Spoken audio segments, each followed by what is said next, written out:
नमस्कार। समय एक सफ़र में मैं आप सबका स्वागत करता हूँ। आज हम बात करेंगे नेपाल में हो रही घटनाओं की और जो हमारे पास लेटेस्ट जो अपडेट आ रही है कि वहाँ पे जो है प्रधानमंत्री पद के लिए किसी महिला का जो है उन्होंने चयन कर लिया है। जो वहाँ पे पहले सुप्रीम कोर्ट जो है नेपाल का, वहाँ पे वो चीफ जस्टिस रह चुकी हैं। तो नेपाल के लिए एक अच्छी और सुखद ये जानकारी है जो हमें न्यूज़ एजेंसी से प्राप्त हुई है। तो भारत में जो है आजकल नेपाल की घटना के बारे में यहाँ के न्यूज़ चैनल क्या-क्या कह रहे हैं, उसके बारे में मैं आपको कुछ बताना चाहता हूँ। आप भी उसको सुनिए और अपनी राय आप रख सकते हैं कि क्या ऐसा भारत में भी मतलब लोग कहते हैं या ऐसा हो रहा है।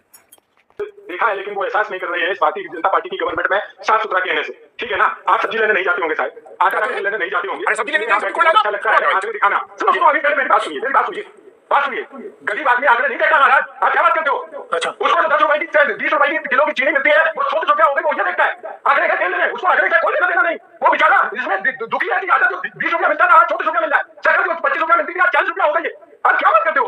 अरे आंकड़े तो सरकार के आंकड़े होते हैं, आज के आंकड़े दिखा देते हैं, लेकिन फिर भी मैंने वहां पे भी पहले भी ये वक्तव्य बोला है कि उनका पैटर्न अलग है परिवर्तन का, हमारा पैटर्न अलग है परिवर्तन। ऐसा नहीं है, आज का टाइम बदला है। ये की क्रांति नहीं होती अगर सोशल मीडिया नहीं होती, माना सोशल मीडिया का बहुत बड़ा रोल रहा उसमें। आजकल आज के परिवर्तन के समय के अनुसार जीना सीखो। अगर आप 100 साल पहले की तरह के, मैं ये नहीं कहता हूं कि वो चीज यहाँ होना चाहिए, लेकिन आज संभव कुछ भी है। मैं इस बात को कह रहा हूं, मैं ये नहीं कह रहा हूं कि ऐसा होना चाहिए, लेकिन समय कुछ भी करा सकता है। मैं सबसे बड़ा बलवान कुछ नहीं कह सकते हो कि कल होने वाला क्या है। आप विधाता नहीं है, आप विधाता नहीं है इसकी कल ये होने वाला है। इसलिए मैं कहता हूं कि कोई दोस्तों ये जो है एक डिबेट हो रही है न्यूज़ में, तो आप इसको सुनिए और आप अपनी राय जो है वो इसको सुनने के बाद प्लीज़ मुझे कमेंट कीजिए और मेरा चैनल सब्सक्राइब कीजिए और इसे लाइक भी कीजिए। उसको इन चीजों पे कंट्रोल करना पड़ेगा। अरे बिहार में देखिए, आप बच्चे नौकरी मांग रहे हैं, नौकरी की जगह उनको लाठी मिल रहा है। उत्तर प्रदेश में नौकरी मांग रहे हैं, उनकी जगह लाठी मिल रहा है। आप क्या बात करते हो? कौन से आंकड़े आप ठीक आ जाते हो? बिल्कुल ठीक है, मेरे ठीक है, नहीं आता। हकीकत की जिंदगी अगर जियोगे, ठीक है, तो अंदर पता चले। ठीक है, पता नहीं नेताओं को ये भ्रम कैसे हो गया, कब दूर होगा। विकट विलासिता में जीवन जीने के बाद वो दूसरे को बताते हैं कि आपको पता क्या है जमीन पर क्या हो रहा है। आप पान खाने भी प्राइवेट हेलीकॉप्टर से जाते हो और आपको जमीन का ज्यादा पता है, हमको बता रहे हो। शादी में बुलाओ, कथा में बुलाओ, तेरहीम बुलाओ, सर्विस फ्लाइट से भी नहीं आते। जन साहब सर्विस फ्लाइट से भी नहीं आते, कहते उर्दू जहाज निकालो, जाना है आजमगढ़। बोल क्या? बोलो भैया यहाँ कथा है, 2 बजे क्या जाना है? वो लोग बताते हैं कि जमीन पर क्या हो रहा है। आपको क्या पता जनता कितनी दुखी है? अच्छा, आप पान खाने जहाज से जा रहे हो और देश आप ये जो आप न्यूज़ सुन रहे हो, ये अमिताभ अग्निहोत्री जी का शो इस टाइम चल रहा है, जिसमें वो डिबेट कर रहे हैं विपक्ष से और जो सत्ता में जो पार्टी है उससे। तो आप कृपया से सुनिए।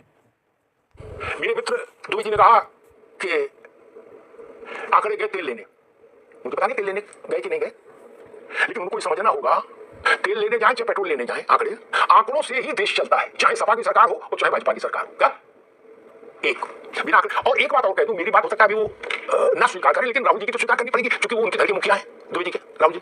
राहुल जी ने क्या कहा कि सारा कुछ आंकड़े पर ही निर्भर है, आंकड़े नहीं है इसलिए देश सत्ता में चला गया। अब आप कह रहे हो आंकड़े के तेल लेने, वो वही तो कह रहे कि मुझे एक गांव में आंकड़ा चाहिए, काशी कितना है, कुर्मी कितना है, कोई कितना है। आंकड़े लाओगे जी, मैं बिल्कुल एक्सेल शीट पे बना के वो बैंक कौन। अब आप इसी बात को सुन लेंगे राहुल जी, तो अखिलेश जी को फोन करेंगे, भाई सूद में बढ़ाओ, ये कह रहे आंकड़े तेल लेने गए। अखिलेश ये क्या? I don't like this, no set him, I want only data आंकड़ा। तब क्या करोगे? ऐसा ना बोलो, हमारी तो चलो घर की बात है, कुछ भी बोलो मैं तो खुशी होऊंगा। हमारे मित्रों वो लोग सुन लेंगे तो नाराज हो जाएंगे, क्योंकि वो तो कही रहे कि मुझे एक जात बोले आंकड़ों से क्या होगा। दुबे जी जैसे किसी भले व्यक्ति ने पूछ लिया आंकड़े से क्या करोगे, आंकड़े तो तेल लेने, तो उन्होंने कहा कि आंकड़े तेल नहीं लेने जाएंगे, आंकड़े एमआरआई है इस देश के, एक्सरे, और मैं एक्सरे करूंगा। आपके घर के गुरु रामचंद्र जी ने कहा जब अयोध्या से लौटे अरविंद जी, तो उन्होंने अपने संगी जो युद्ध के सहयोगी थे उनको परिचय कराया, तो वशिष्ठ मुनि के लिए कहा कि गुरु वशिष्ठ को पूज्य हमारे जिनकी कृपा धन मारे। क्या? तो राहुल जी की स्थिति तो आपके कुल में वो है, वो गुरु वशिष्ठ है आपके। हाँ, वो जो लाइन ले रहे हैं उसके खिलाफ लाइन ले रहे हो आप, बिना आंकड़े तेल लेने। 24% महंगाई दर का मतलब गूगल पर देखिएगा, रात भर नींद नहीं आएगी। भाषा कोई कुछ भी दे सकता है, आप समझदार आदमी हो, है ना। ये गांव देहात की बात थोड़ी नहीं, बुद्धिमान लोगों की चर्चा है भाई। आप बिना आंकड़े तेल लेने गए, आपको पता नहीं 24% का मतलब क्या होता है इन्फ्लेशन का। और जो लोग ये कह रहे हैं कि टमाटर 20 रुपया किलो, 20 रुपए किलो से 40 रुपए किलो हो गया, 70 में महंगाई कहां थी और इनकम क्या थी भारत की। ऐसे एक दिन ये जीएसटी पर बहस हो रही थी, जन साहब लोगों ने ऐसे दुबे जी जैसे एक आदमी नाराज हो गए, मुझे बताइए 28% लगाई क्यों थी, इतना टैक्स लगता है। मैंने धीरे से कहा श्रीमती इंदिरा गांधी के शासन में इस देश में 97.5 97.5% इनकम टैक्स लग चुका है। जन साहब आपको भी सुन के झटका लगा होगा, यानी 100 रुपया इनकम है तो 97.5। दोस्तों भारत में जो है विपक्ष में जो इस टाइम दल है, जितने भी दल हैं, तो वो कह रहे हैं कि भारत में भी महंगाई जो है चरम पे है। तो आम जनता भारत की क्या सोचती है वो तो भारत की आम जनता ही जाने, पर यहाँ पे इनकम सोर्स भी काफ़ी ज़्यादा है। तो नेपाल में जो ये घटना हुई है उसका मुख्य कारण जो है वहाँ पे वंशवाद और जो परिवारवाद की जो पार्टी है उन्होंने लोगों का बहुत शोषण किया, जिस कारण से ये वहाँ पे स्थिति बनी है। और आप सुनिए अमिताभ अग्निहोत्री के शो में कि वो किस तरह से भारत की जो ये विपक्षी दल है वो मन ही मन में जिस तरह से खुश हो रहे हैं कि नेपाल में ऐसा हुआ है तो क्या ऐसा भारत में भी हो सकता है। ऐसा विपक्षी जो यहाँ पे जो परिवारवादी जो पार्टी है वो सोच रही है। तो ये और सुनते हैं अपना अमिताभ अग्निहोत्री जी के विषय में। लक्ष्मी का बेहिसाब नर्तन, किसी ने कहा 150, किसी ने कहा 250, किसी ने कहा 300 करोड़। ये अमिताभ अग्निहोत्री जी का शो चल रहा है जिसमें वो बता रहे हैं कि यूपी में जब ये विपक्षी जो आज वहाँ पे विपक्षी पार्टी है जब वो सत्ता में होती थी तो किस तरह से वहाँ पे लोगों के टैक्स के पैसों से जो है वहाँ पे अपने परिवार की सुविधाओं को पूरा किया जाता था। तो वही आप सुनिए कि किस तरह से अमिताभ जी जो है बता रहे हैं कि नेपाल में जो लोग सड़कों पे उतरे वही हालात जो थे वो विपक्षी पार्टी जब सत्ता में थी तो यहाँ पे भी कुछ राज्यों में इस तरह की हालात बने हुए थे। तो सुनिए। रामलाल श्यामलाल को बधाई देते हुए फीलिंग हैप्पी। मटुनाथ भी देख रहा है अपने खेत में बीड़ी पीता हुआ, वो कह रहा देखो ससुर हैं कल हमारे साथ घूमते थे हैं, वो आ देख ले भैया कैसे मौज ले रहे। और तुम्हें जी की जानकारी के लिए बता दूं कि इस पर तो भारत को सोचना चाहिए।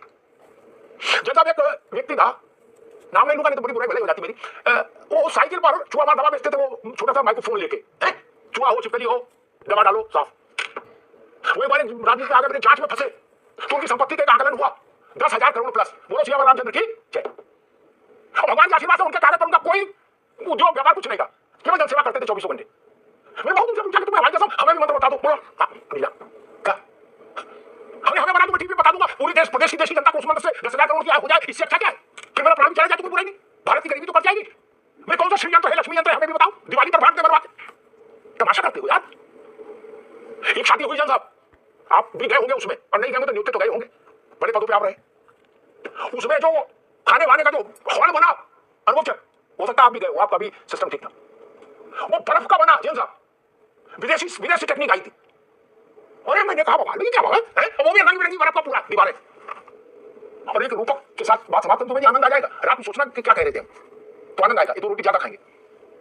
उनके जैसा मालूम क्या था, इसे अनुभव करने का यार मैं निकल रहा हूँ क्या, और अरविंद सिंह व्यवस्था देते थे। अरविंद सिंह ने कहा गुरु जहाज लगवाओ भैया दिल्ली जाएंगे।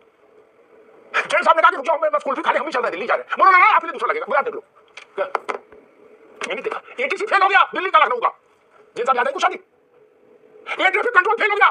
बोला भैया इतना तो हजरतगंज में टेम्पू नहीं, कानपुर में पी रोड पर उतरा तो टेम्पू नहीं, गाजियाबाद में ये महाराजगंज में उतरा टेम्पू नहीं, जितने जहाज चल रहे थे सटा आवाजाही। वो सब लोग भी गरीब जनता के वो थे सेवक, उनकी तो सबकी सुताई होनी चाहिए, उसमें कोई बुराई नहीं, उसकी सुताई होनी चाहिए भाई। इस देश में गरीब के नाम का ताबीज बांधकर राजनीति करने वाले लोग विलासिता की चरम तक है। उनके घर का पायदान भी भारत के सामान्य घरों में पाए जाने वाले पायदान से मैच नहीं करता, बाकी तो छोड़ दीजिए। जानवर भी विदेशी, गंभीरता से कह रहा हूं, मजाक नहीं कर रहा हूं। ये साहब जानवर भी विदेशी, तोता भी गंगा पार वाला नहीं। हमने पूछा तोता कहां से लाए, बड़े साइज का, बोले भाई साहब ये मकाऊ है, ये तोता नहीं है, ये 2.5 लाख का मंगवाया था विदेश। आप समझ रहे हो ना, अरविंद जी हंसी नहीं, ये नेताओं की बात बता रहा हूं, मैं नाम भी खोल सकता। ये जो है विपक्षी दल, जो क्षेत्रीय दल और जो हमारे यहाँ विपक्षी दल हैं आज के टाइम में, वो नेपाल, श्रीलंका या बांग्लादेश की घटना से थोड़े टाइम के लिए मन ही मन खुश हो जाते हैं कि यहाँ भी कुछ ऐसा हो, पर यहाँ ऐसा मुमकिन नहीं है, क्योंकि यहाँ की जो जनता है और जो यहाँ का सिस्टम है वो बहुत ही अच्छा और बहुत ही स्ट्रॉन्ग है।